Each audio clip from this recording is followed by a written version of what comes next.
नमस्कार साथियों, जय हिंद, वंदे मातरम। मैं मुकेंद्र सिंह आप सभी साथियों का स्वागत करता हूं आपके अपने परिवार UP Sangam by MD classes पर। साथियों, आज से हम लोग एक नई सीरीज की शुरुआत कर रहे हैं और इसमें हम यहां पर 10 मिनट के वीडियोस में एक टॉपिक वाइज मानसिक अभिरुचि में जो इंपॉर्टेंट चीजें हैं वो डिस्कस करेंगे, चाहे वो क्वेश्चन के माध्यम से हो या फिर थ्योरी के माध्यम से हो। तो आज से हम लोग ये सीरीज स्टार्ट कर रहे हैं। डेली आपको शाम के 9 बजे एक वीडियो मिलेगा, है ना। कभी वो मानसिक अभिरुचि का होगा या फिर मूल विधि का होगा या फिर वो जीके जीएस का सेक्शन होगा। तो चलिए भाई, आज के इस क्लास में, इस वीडियो में हम पुलिस प्रणाली के कुछ इंपॉर्टेंट चीजें लेकर के आए हैं। तो आइए जरा यहां पर समझते हैं और देखते हैं क्या क्या महत्वपूर्ण बिंदु बनते हैं। तो सबसे पहली चीज ये है कि आप जानिएगा पुलिस है क्या, इसका मतलब क्या होता है, इसमें किस प्रकार से क्वेश्चन बनते हैं। तो देखिए, पुलिस एक अंग्रेजी शब्द है जो ग्रीक शब्द पॉलिक या लैटिन वर्ड पॉलिटिया से बना है। अब ये लिखा है पुलिस और इसका अर्थ देखो, पी का मतलब पोलाइट यानी कि पुलिस वाले बहुत विनम्र होने चाहिए। ओ का मतलब ओबीडियंट आज्ञाकारी होने चाहिए। एल का मतलब लॉयल निष्ठावान होने चाहिए। आई का मतलब इंटेलिजेंस बुद्धिमान होने चाहिए। सी का मतलब करेजियस साहसी होने चाहिए। ई का मतलब एफिशिएंट दक्ष यानी कि अपने काम में निपुण होने चाहिए। अब इसमें क्वेश्चन ऐसे बनता, देखो ये है पुलिस वाले भाई साहब की क्वालिटी। क्वेश्चन ये बनेगा, निम्नलिखित में से कौन सा पुलिस का गुण नहीं है। तो वो 3 ऑप्शन ऐसे देंगे जो इनमें से बनाएगा, एक कोई ऐसा ऑप्शन देगा जो इनमें से नहीं होगा, बस वही आपका करेक्ट आंसर बन जाएगा। ठीक है, विनम्र, obedient, loyal, intelligent, courageous and efficient यानी कि दक्ष। तो ये पहला पॉइंट क्लियर हुआ, जाके पहला क्वेश्चन क्लियर हुआ कि अगर पुलिस वर्ड से कोई अगर क्वेश्चन आएगा या कहेगा पुलिस क्या होती है, पुलिस का अर्थ क्या है, तो आप कहेंगे पुलिस का मतलब ये सब होता है। बात समझ गए? क्लियर है? ठीक है, आगे बढ़े। बहुत बढ़िया भाई, क्वेश्चन भी मैंने बता दिया है कैसे बनता है। अब देखिए, अपने यहां जो पुलिस है वो 2 स्तरों पर काम करती है, एक तो सेंट्रल लेवल पे, दूसरा स्टेट लेवल पे। तो आइए इसकी भी जानकारी कर लेते हैं। भारत में पुलिस प्रणाली मुख्यतः 2 स्तरों पर काम करती है, एक केंद्रीय पुलिस बल, दूसरा राज्य पुलिस बल के रूप में काम करती। तो पहला पॉइंट, केंद्रीय गृह मंत्रालय के अंतर्गत ही आती। जो केंद्रीय पुलिस बल है वो केंद्रीय गृह मंत्रालय के अंतर्गत आएगी, मिनिस्ट्री ऑफ होम अफेयर्स के अंतर्गत।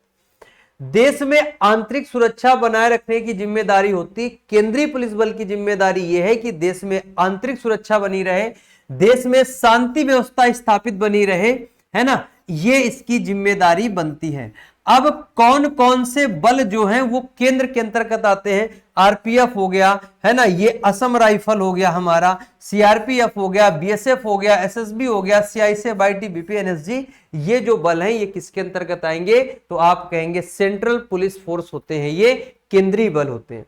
अब उसी प्रकार से राज्य पुलिस बल में कौन कौन आते हैं? तो भाई ये राज्य सरकार के अंतर्गत आती है, राज्य सरकार द्वारा ये जो है वो संचालित होता है। राज्य में कानून व्यवस्था बनाए रखने की जिम्मेदारी है और यहां पर इनकी यह भी जिम्मेदारी होती है कि राज्य में शांति व्यवस्था बनाए रखना भी इनकी जिम्मेदारी होती है भाई। ठीक है, राज्य में कानून व्यवस्था और शांति व्यवस्था बनाए रखने की जिम्मेदारी। अब जैसे जिला पुलिस आपने देखा होगा, पुलिस भाग और होमगार्ड वगैरह आते हैं, जैसे Kanpur police, Lucknow police, Prayagraj police, Bareilly police, Jhansi police, है ना। इस प्रकार से जो पुलिस है वो राज्य पुलिस बल के अंतर्गत आती है, स्टेट के अंतर्गत आएंगे। तो ये 2 चीजें हमारी क्लियर हो गई, है ना, ये 2 पॉइंट क्लियर हुए। अब हम लोग बढ़ते हैं अगले पॉइंट की तरफ और देखते हैं क्या क्या यहां पर हमें सीखने को मिलने वाला है। अब यहां पर थोड़ी सी और जानकारी है। कह रहा है यूपी पुलिस का स्लोगन क्या होता है, नारा पूछा भी गया है। तो सुरक्षा आपकी संकल्प हमारा, और दिन रात भैया सुरक्षा भी करते हैं, मेहनत भी करते, हमेशा ड्यूटी करते 24 घंटे, है ना।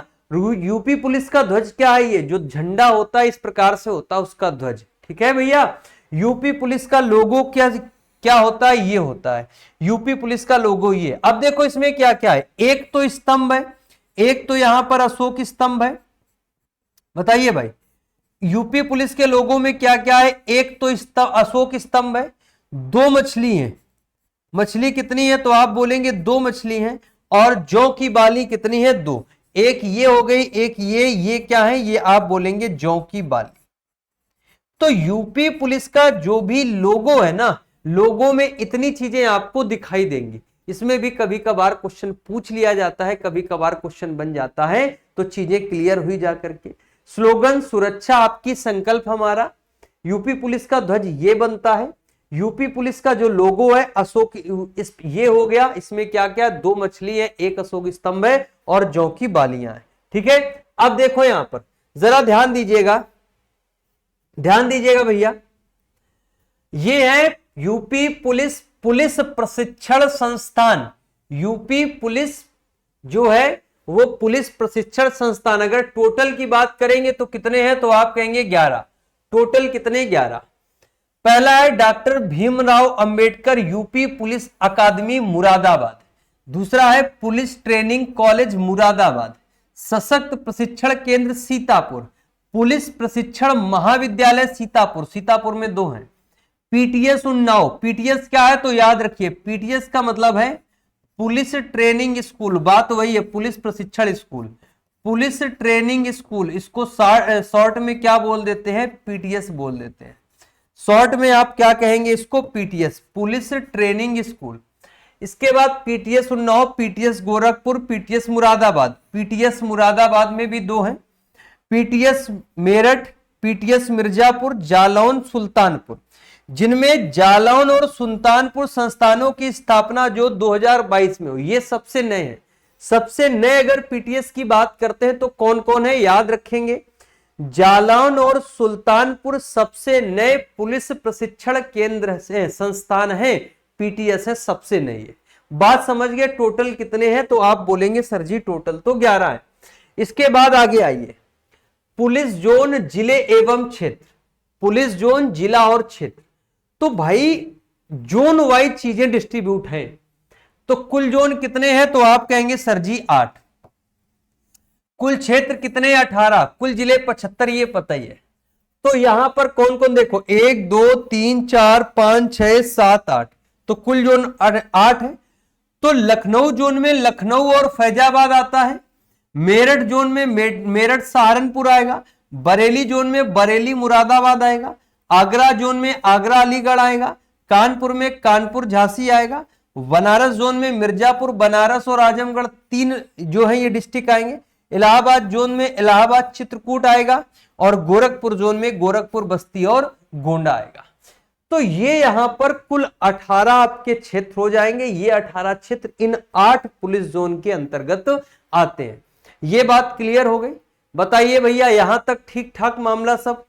तो अगर पूछे कुल जोन कितने, 8, कुल क्षेत्र कितने, 18, जिले 75 पता ही है।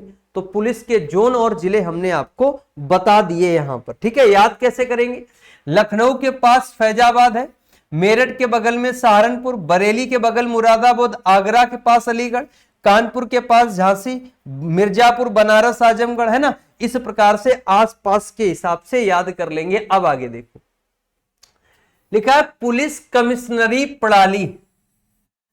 तो ये क्या है चीज, ये क्या बला है पुलिस कमिश्नरी प्रणाली।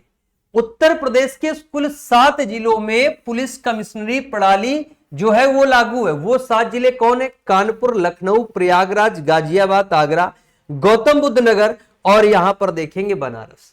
तो जो पुलिस कमिश्नरी प्रणाली में क्या होता है, देखो सामान्यतः जो जिले की पुलिस है, सामान्यतः जिले की पुलिस हमारे डीएम के अधीन होती है। लेकिन जहां पर पुलिस कमिश्नरी प्रणाली लागू है वहां पर यह होता है कमिश्नर ऑफ पुलिस के पास में अतिरिक्त शक्तियां दे दी जाती हैं। जो डीएम है ना, यहां पर मैं अगर लिख देता हूं सामान्यतः, जनरली क्या होता है, जो जिले की पुलिस है ना, जिले की पुलिस डीएम के अधीन होती है, डिस्ट्रिक्ट मजिस्ट्रेट है ना, डीएम के अधीन होती है डिस्ट्रिक्ट मजिस्ट्रेट। लेकिन होता यह है यहां पर कि जहां पर पुलिस कमिश्नरी प्रणाली है वहां पर कमिश्नर ऑफ पुलिस, सीपी लिख दे, कमिश्नर ऑफ पुलिस। वहां पर क्या होता भैया कि जैसे कोई बड़ा डिस्ट्रिक्ट है तो उसमें डीएम के ऊपर बहुत ज्यादा बोझ हो जाता है। तो उस बोझ को थोड़ा सा कम करने के लिए जो ये वाली पावर है ना पुलिस वाली, वो कमिश्नर ऑफ पुलिस को दे दी जाती है। कमिश्नर ऑफ पुलिस के पास शक्तियां आ जाती हैं। ठीक है, डीएम से लेकर के सीपी के पास आ जाती, कमिश्नर ऑफ पुलिस के पास शक्तियां होती हैं। ठीक है, बात समझ गए कि नहीं समझे? अब जो कमिश्नरी प्रणाली है वो किस आधार पर लगेगी? राजनीति व्यवस्था के आधार पर, कानून व्यवस्था के आधार पर, है ना, और जनसंख्या के आधार पर, जनसंख्या के आधार पर, कानून व्यवस्था के आधार पर, राजनीति स्तर के आधार पर यहां पर जो है वो पुलिस के जो कमिश्नरी प्रणाली है वो काम करती है। अंतर समझ गए? अंतर समझ गए? डीएम के अधीन सामान्यतः जिले की पुलिस होती है, जहां पर डीएम के पास बहुत ज्यादा काम, जनसंख्या बड़ी है ना, बहुत ज्यादा जनसंख्या, तो आपको चीजें संभालना कठिन होता है, तो वहां से डीएम के पास जो पुलिस के पावर्स होते हैं वो वहां से लेकर के कमिश्नर ऑफ पुलिस के को दे दी जाती, थोड़ा सा इसका बोझ हल्का हो जाता है। इसलिए इन 7 जो है वो डिस्ट्रिक्ट में यहां पर लगी हुई है पुलिस कमिश्नरेट है। ये बात समझ गए सभी मेरे प्यारे मित्र, है ना। मान लीजिए कहीं दंगा हुआ, अब पता लगा उसकी स्थिति लगातार बिगड़ती जा रही है, पता नहीं डीएम कहीं बिजी है, व्यस्त है किसी काम में, कुछ भी मान लीजिए कहीं मीटिंग में, तो अब पता ये चल रहा है कि भाई वहां से कोई रिस्पॉन्स नहीं आ रहा है कि क्या एक्शन लेना है, जब तक वो कहेंगे नहीं तब तक कोई एक्शन ले नहीं सकते हैं, तो वो सारी जिम्मेदारी कमिश्नर ऑफ पुलिस को दे दी जाती है। बात समझ गए? अब देखो लास्ट में लिखा भी है, पुलिस अधिनियम के तहत भाग 4, है ना, पुलिस अधिनियम के तहत यहां पर उसने बोला है भाग 4, ठीक है, लेकिन याद रखिए पुलिस अधिनियम 1861 के तहत भाग 4 में यह उल्लेखित है कि पुलिस विभाग का नियंत्रण डिस्ट्रिक्ट मजिस्ट्रेट यानी कि डीएम के अधीन होता है। सर्वोच्च, ठीक है, यह बात क्लियर है, जहां कमिश्नरेट होता है वो सीपी के पास चले जाती हैं शक्तियां। सर्वोच्च पुलिस अधिकारी राज्य में डीजीपी, सर्वोच्च पुलिस अधिकारी जिले में एसपी, राज्य में डीजीपी, जिले में कौन? एसपी, और पुलिस जो है वो राज्य सूची का विषय है। तो बात समझ गए? तो साथियों इस 10 मिनट के वीडियो में हमने पुलिस को समराइज कर दिया है, वो है ना, किस प्रकार से जो चीजें हैं वो आपके सामने है। थोड़ा सा हमने कोशिश की है कि कहीं ना कहीं आपको उन पॉइंट्स को लेकर के आए जहां से क्वेश्चन बनने की पूरी संभावना है। ठीक है भैया, चलिए बहुत बहुत धन्यवाद। सभी लोग ज्वाइन कर लेना मुकेंद्र सर एमडी क्लासेस जो है वो टेलीग्राम ग्रुप।